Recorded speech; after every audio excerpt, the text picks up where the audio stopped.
মায়ের হাতের mutton curry.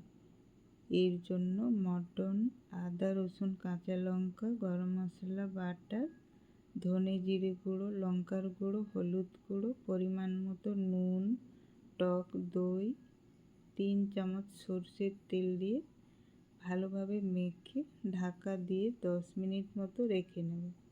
এরপর আলু নুন হলুদ দিয়ে ভেজে নেব। ওই তেলের মধ্যে তেজপাতা, পেঁয়াজ কুচি, আদা রসুন কাঁচা লঙ্কা, গরম মশলা বাটা, মেখে রাখা মটনটি দিয়ে 10 মিনিট মতো কষিয়ে নেব।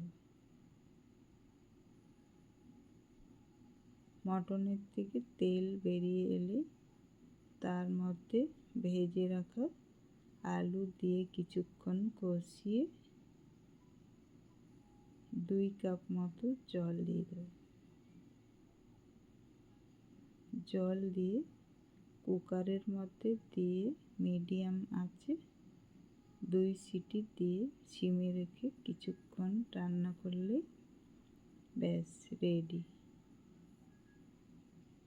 মায়ের হাতের মটন কারি।